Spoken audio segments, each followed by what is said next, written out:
भक्ति रसामृत सिंधु है ग्रंथ रूप गोस्वामी का।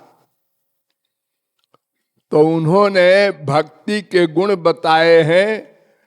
क्लेश अग्नि शुभदा मोक्ष लघुता कृत सुदुर्लभा सांद्रानंद विशेषात्मा श्री कृष्णा कर्षिणी चसा।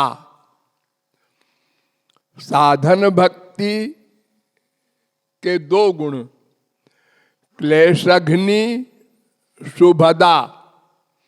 भाव भक्ति के चार गुण, क्लेशघ्नि शुभदा मोक्ष लघुता कृत सुदुर्लभा। और प्रेमा भक्ति के 6 गुण, क्लेशघ्नि शुभदा मोक्ष लघुता कृत सुदुर्लभा सांद्रानंद विशेषात्मा श्री कृष्णा कर्षिणी चसा। बड़ी बड़ी इसकी लंबी लंबी व्याख्या है, फिर कभी ये जो मैंने दोहा बनाया है ये भक्त रसामृत सिंधु पर लागू नहीं हो पाता और भक्ति पर भी लागू नहीं होता, क्योंकि वे भक्ति के गुण हैं, लक्षण नहीं है। किन लक्षणों से भक्ति का निर्णय होता है, ऐसा किस ग्रंथ में है, ये प्रश्न है।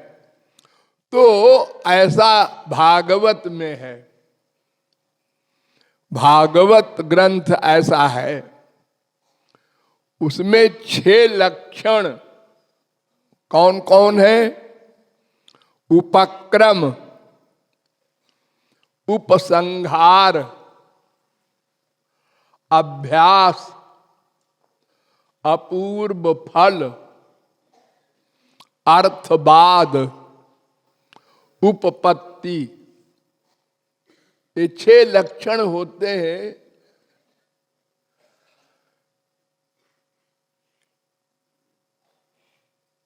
अगर इन लक्षणों से युक्त कोई ग्रंथ हो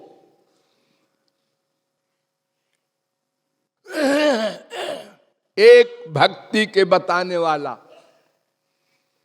तो वो केवल भागवत है।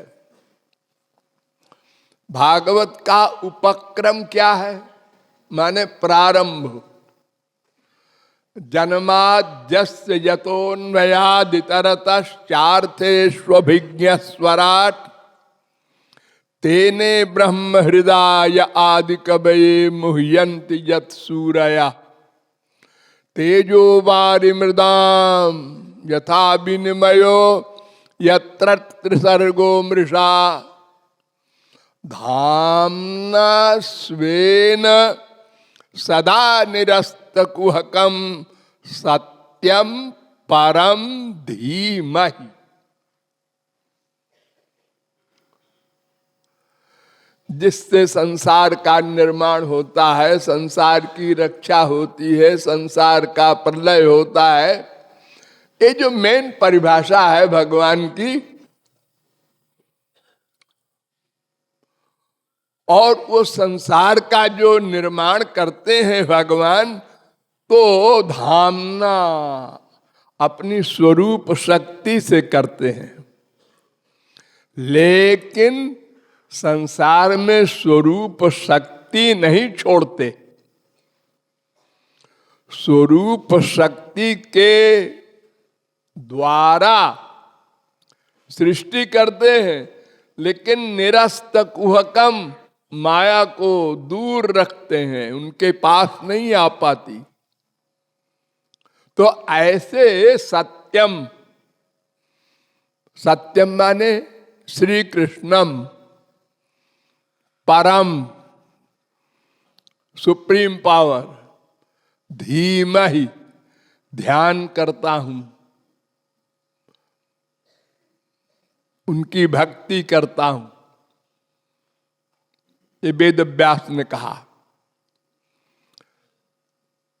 सत्य शब्द के विषय में कई आचार्यों में लड़ाई हुई, लेकिन अंत में निर्णय हुआ कि भागवत में ही लिखा है सत्य शब्द का अर्थ।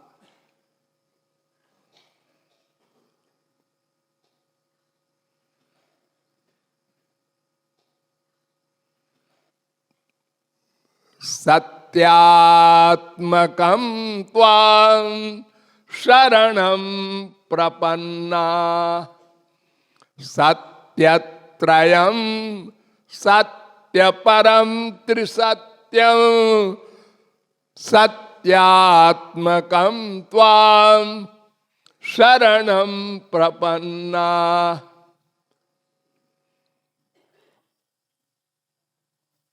10वें स्कंद के दूसरे अध्याय का 26वां श्लोक।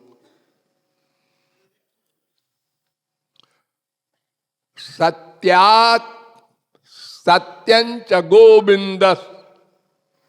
महाभारत में भी सत्य शब्द का अर्थ गोविंद लिखा है, यानी हम श्री कृष्ण की भक्ति करते हैं, उनको नमस्कार करके, उनकी भक्ति करके, उनको हृदय में रख करके भागवत की रचना करने जा रहे हैं, ये उपक्रम कहलाता है। प्रारंभ, ग्रंथ का प्रारंभ, पहले स्कंद के पहले अध्याय का पहला श्लोक, और उपसंहार भी इन्हीं शब्दों से किया वेदव्यास ने। तच्छुद्धम विमलम विशोकमृतम सत्यम परम धीमहि। यहां भी वही शब्द रख दिए, सत्यम परम धीमहि। 12वें स्कंद के 13वें अध्याय का 19वां श्लोक। तो उपक्रम भी भक्ति, उपसंहार भी भक्ति। और अभ्यास, अभ्यास कहते हैं जिस बात को बार बार ग्रंथकार अपने ग्रंथ में कहे, लिखे, तो 1000 बार, 100 बार नहीं, भक्ति की ही केवल भक्ति, भक्त्या हमें कया निरूपण किया है भागवत में।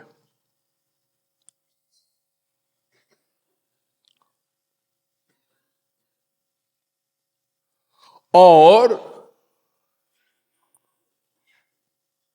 वेदव्यास को नारद जी ने कहा था कि देखो, ग्रंथ लिखने के पहले स्वयं भक्ति करो, ये अपूर्व फल, और भगवान का दर्शन प्राप्त करो प्रैक्टिकल, तब बताओ कि भक्ति से भगवान मिलते हैं। ऐसे ही सुनी उनी खबर से नहीं।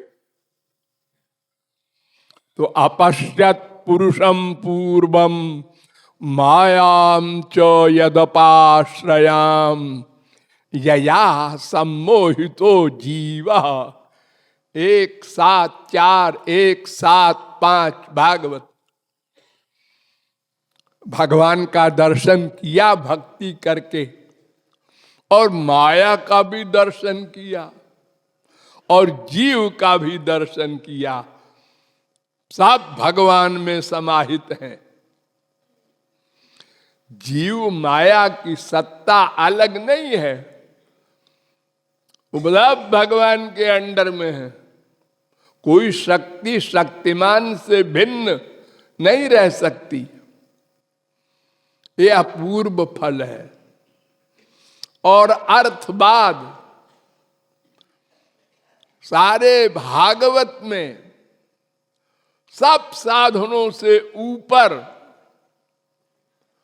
भक्ति को बताया है।